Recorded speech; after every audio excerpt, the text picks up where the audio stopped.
படிப்பினுடைய அவசியத்தை உணர்ந்த காரணத்தினால்தான் நஞ்சு கொடுக்கப்படும் நேரம் வரை கிரேக்க நாட்டு கவிதைகளை படித்துக் கொண்டும் கேட்டுக்கொண்டும் இருந்தான் சாக்ரட்டிஸ். தூக்கு கயிற்றை முத்தமிடும் வரை படித்துக் கொண்டிருந்தான் உமர் முக்தார். தூக்கு மேடைக்கு அழைத்துச் செல்லும் வரை படித்துக் கொண்டிருந்தான் பகத்சிங்.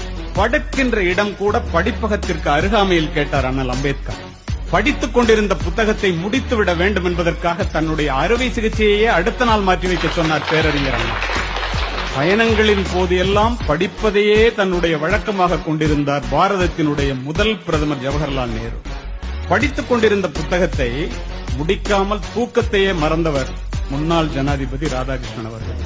படிப்பால் மட்டுமே பாரதத்தை பாராள வைக்க முடியும் என்று படித்து சொன்ன திரு APJ அப்துல் கலாம் 35 ஆண்டுகள் நூலகத்திலே மூழ்கி மூலதனம் என்னும் வேதாந்தத்தை கண்டுபிடித்தான். இன்று வரை கம்யூனிஸ்டுகளுடைய பைபிளாக போற்றப்படுகிறது கார்ல் மார்க்ஸ்.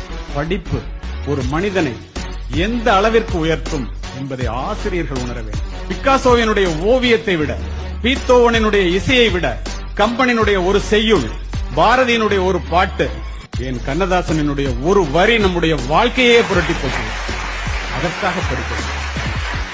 இரவு முழுவதும் தொழுகையில் ஈடுபடுவதை விட 1 மணி நேரம் கற்பித்தல் மேலானது என்கிறார் நபிகள் நாயகம்.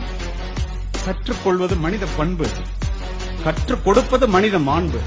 கற்க துவங்குபவன் மாணவன், கற்றுக்கொண்டே இருப்பவன் ஆசிரியர். கற்றுக் கொடுப்பதனால் தான் ஆசிரியரை கற்றுக் கொடுப்பவர் என்று சொல்லுகின்றோம். நீர் அளவே ஆகுமாம் நீராம்பல், தான் கற்ற நூல் அளவே ஆகுமாம் நுண்ணறிவு.